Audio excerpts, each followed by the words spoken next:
성전에 올라가는 노래는 세계 각처에 흩어져 있는 유대인들이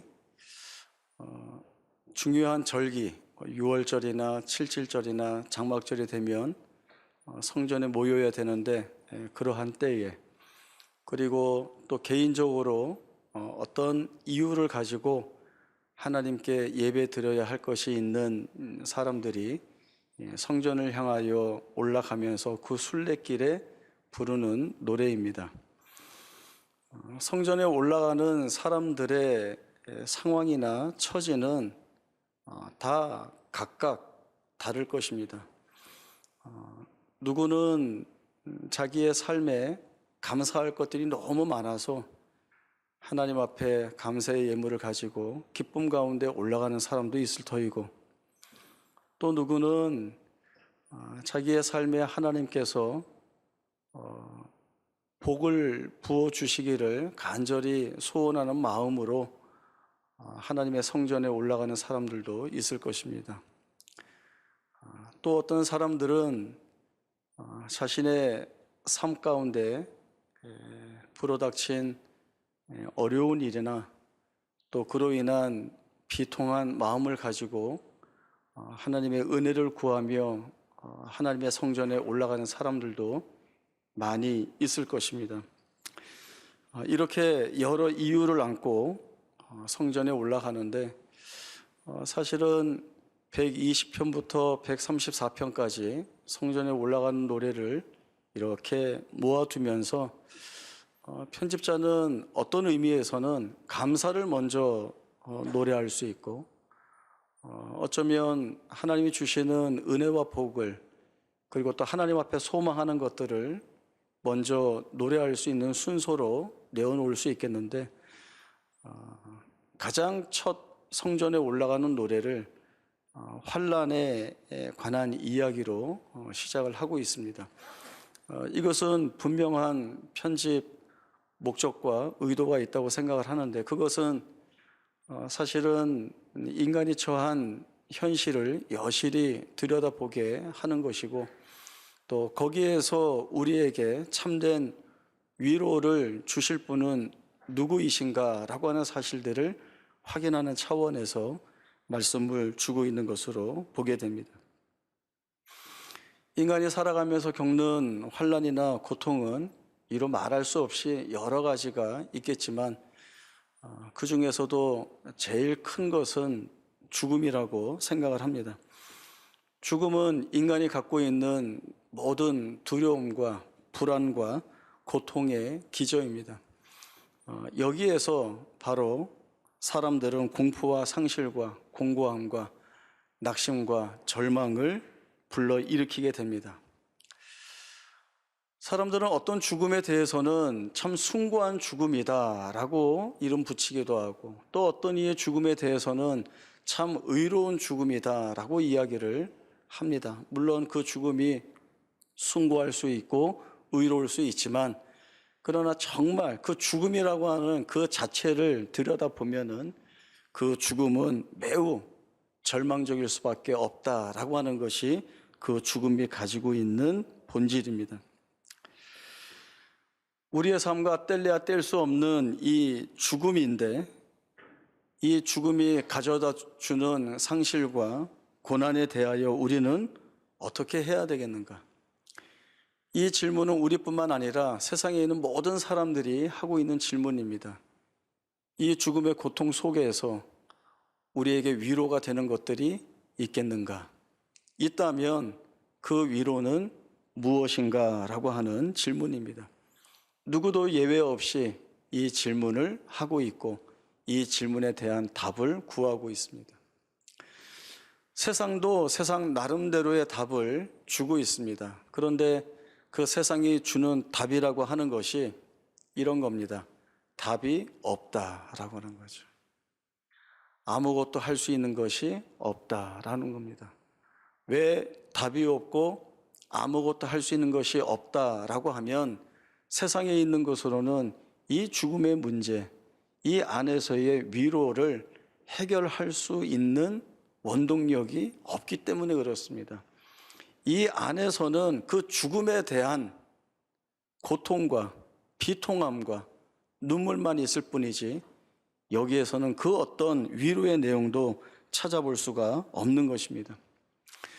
그러나 시편 기자는 자신의 경험을 근거로 하여서 강력한 권면을 하고 있습니다. 시편 120편 1절의 말씀은 이 시편 저자의 경험이자 결론입니다. 이 시편 저자는 내가 환난 중에 있을 때 하나님께 도움을 구하면 도움을 받을 수 있을까? 아니면 도움을 받지 못할까? 내가 환난 가운데 있을 때 하나님의 은혜를 구하면 하나님이 은혜를 주시겠는가? 아니면 주시지 않겠는가? 라고 하는 질문을 던지는 것이 아니라 자기가 경험하고 자기가 느꼈고 자기가 가장 중요하게 붙드는 단 하나의 강력한 고백, 내가 환난 중에 하나님께 부르짖을 때에 하나님이 응답하셨다라고 하는 겁니다. 응답하실까가 아니라 응답하셨다입니다. 응답하셨다는 이 말의 본질은 하나님이 들으셨다라고 하는 뜻이 이 안에 담겨 있습니다. 하나님을 찾는 자가 하나님 앞에서 부르짖을 때에 그 부르짖음이 공허한 외침이 되지 않도록 하나님이 귀를 열어 들으시겠다라는 것, 그리고 들으시는 하나님이 계시다라고 하는 것이 하나님 앞에 나와 부르짖는 자에게는 그 무엇과도 바꿀 수 없는, 비교할 수 없는 가장 강력한 위로와 격려가 된다는 것을 이 시편 저자가 고백하고 있는 것입니다. 문제가 해결이 되어서가 아니라 하나님이 그래 내가 듣는다라고 하는 이 들으시는 하나님이 계시다는 것, 이 자체가 이 시편 저자에게는 가장 큰 위로가 된다는 고백을 하고 있는 것입니다. 이것은 시편 저자가 하나님에 대한 끝없는 신뢰를 가진 자리에서 드러낼 수 있는 것입니다. 내가 기도할 때 하나님 반드시 들으신다. 들으시는 하나님이 이에 대한 답을 주신다. 외면받는 기도는 없다라고 하는 것이 하나님을 하나님으로 신뢰하는 자가 그 신뢰의 하나님 앞에서 드러낼 수 있는 가장 귀한 고백이 되는 것입니다. 신뢰는 어떠한 관계에서도 가장 중요한 요소입니다. 이 신뢰가 있어야 그 이상의 발전을 더해갈 수가 있습니다. 부부 사이에서 이 신뢰만큼 중요한 것이 없죠. 남편이 아내를 신뢰하고 아내가 남편을 신뢰할 때 그 신뢰 위에 쌓이는 모든 것들이 그 이상의 부유함과 풍성함으로 드러날 수가 있게 되는 것입니다. 제가 결혼을 하면서 제 아내에게 부탁한 것이 하나 있습니다. 저는 부탁이었는데 아내는 가끔 협박 같았다고 얘기를 합니다. 제가 뭐라고 했는가 하면 당신한테 100명이 와서 나에 대해 어떤 이야기를 하면 그것이 만약에 좋지 않은 이야기라고 한다면 그 사람들 말 믿지 말고 내 말을 먼저 들어주고 내 말을 믿어달라, 이렇게 이야기를 했습니다. 당신이 나한테 그렇게 해주고 나도 당신에 대해서 그렇게 하겠다, 이 얘기를 했죠. 분위기 보니까 여러분도 협박이라고 생각하는 것 같습니다. 부탁이었습니다. 제가 왜 이런 부탁을 했는가 하면 부부는 이 신뢰, 이 믿음만큼 중요한 것이 없기 때문에 그렇습니다. 그리고 남편으로서, 아내로서 세상 사람 그 누구보다도 이 한 사람이 나를 믿어줄 때에 나는 그거면 된다라고 하는 것이 두 사람이 부부로 또 두 사람이 한 가정을 세워가는 데에 이보다 더 큰 중요한 것이 무엇이 있겠는가 싶어서 그 같은 부탁을 했던 겁니다. 환난 중에 부르짖을 때 들으시는 하나님이 계시다는 겁니다. 들으신 하나님이 하나님의 때에 하나님의 방법으로 가장 선하신 것들로 하나님이 응답해 가시겠다는 것입니다. 이러한 하나님의 때, 하나님의 방법, 하나님의 손길들이 때로 그 하나님의 마음이 무엇인지 모르겠고 도무지 하나님의 일하심이 왜 그런지 이해하지 못할 때라도 그 하나님을 신뢰해야 하는 것이 위로자 되시는 하나님을 바라보는 우리의 마음이어야 합니다. 왜냐하면 우리의 이 마음보다 하나님이 더 크신 사랑의 마음으로 우리를 품으시고 우리를 위한 하나님의 일하심을 멈춘 적이 없기 때문에 그렇습니다. 말씀 한 군데 함께 찾아보겠습니다. 예레미야 29장 11절에서 14절까지의 말씀입니다.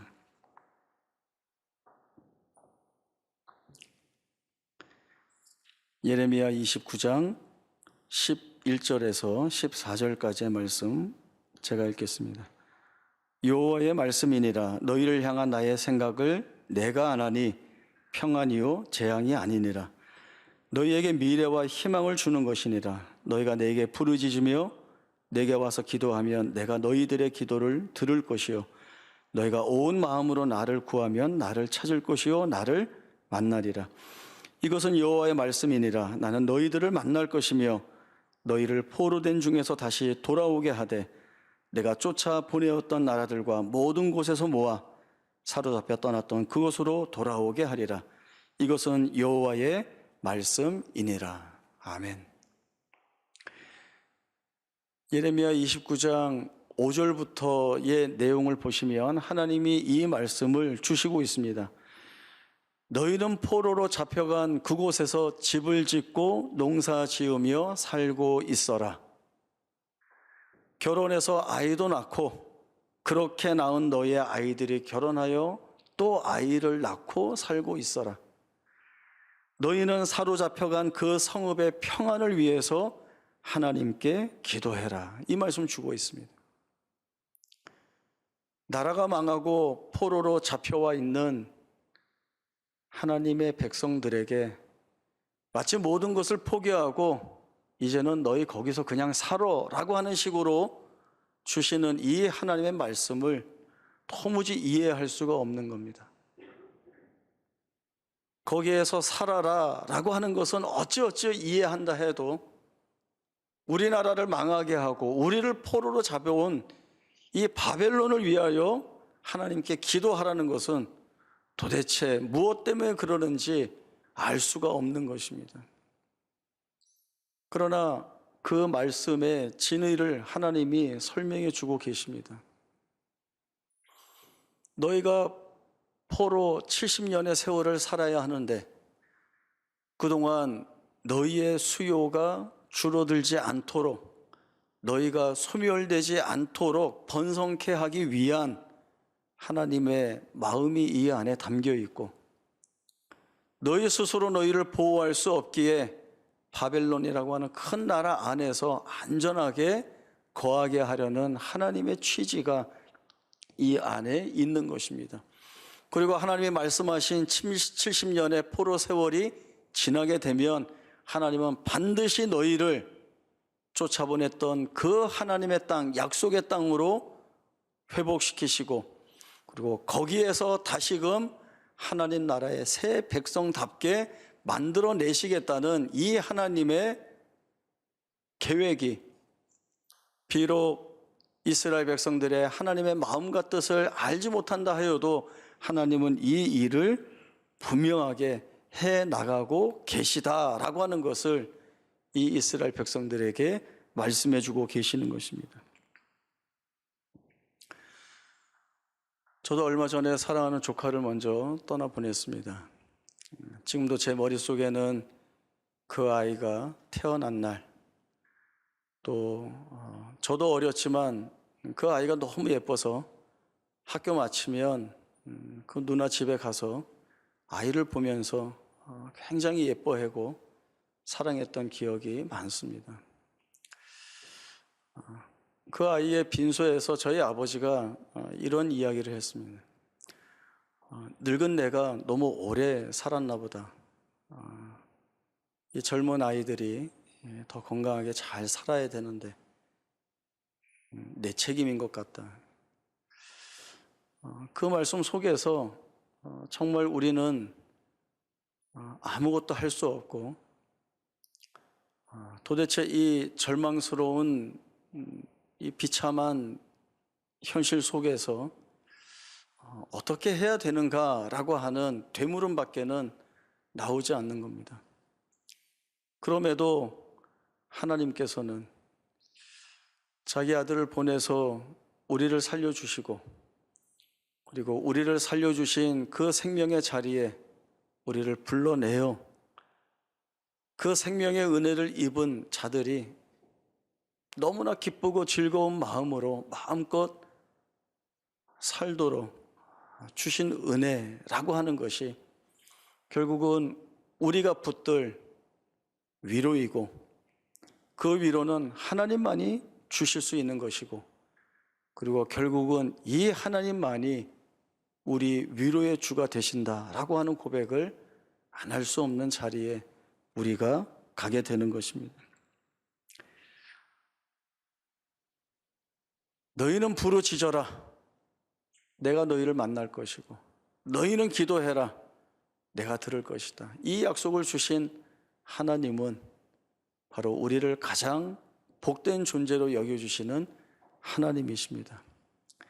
지나온 날들을 돌아보면 참 굽어 있는 것들도 많이 있었고 정말 어떻게 할 수 없어서 그저 울 수밖에 없는 그래서 비통했던 심정들이 우리의 삶 곳곳에 많이 녹아 들어가 있지만 그러나 이 모든 것들을 위로해 주시고 새 힘을 내게 하시는 것은 하나님이 주시는 은혜밖에는 없다는 것. 그리고 그 하나님이 주시는 새 힘으로 다시금 우리의 살아갈 날들을 살아갈 때 거기에 채우시는 주의 은혜를 통하여 우리는 마침내 위로자 되시는 치료자 되시는 그리고 우리 생명의 주인 되시는 하나님께 모든 것들을 다 내어 맡기겠다는 귀한 믿음 있는 고백을 하게 될 것입니다.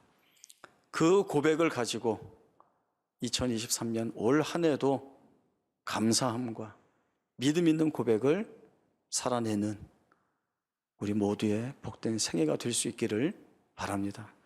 기도하겠습니다. 하나님 아버지, 지나왔던 날들 속에 있었던 수없이 많은 상처와 갈등과 아픔들과 그리고 어떻게 할 수 없었던 괴로운 것들이 많이 있었습니다. 그러나 오늘도 우리가 이 자리에 서서 우리의 온 마음을 다하여 하나님께 찬송하고 기도하고 예배하는 것은 하나님께서 우리의 참된 위로의 주가 되심을 알고 있기 때문에 그렇습니다. 위로의 은혜가 필요한 자들에게 우리 하나님 찾아가 주셔서 만나 주시고 하나님의 은혜를 구하는 자들에게 찾아가셔서 하나님의 크신 은혜를 부어 주셔서 그들이 다시금 힘을 내고 일어나 하나님의 영광을 찬송하고 하나님이 우리를 영광에 찬송되게 하시는 그 자리에서 믿음 있는 고백들을 올려드리는 우리 모두가 되게 하여 주옵소서. 하나님께서 우리에게 허락하신 그 복과 은혜가 무엇인지를 알아 세상에 줄 수 없는 하나님이 주시는 것으로 만족하고 감사하고 그래서 승리하는 삶을 살아가는 우리 모두가 되게 하여 주옵소서. 거룩하신 예수님의 이름으로 기도하옵나이다. 아멘.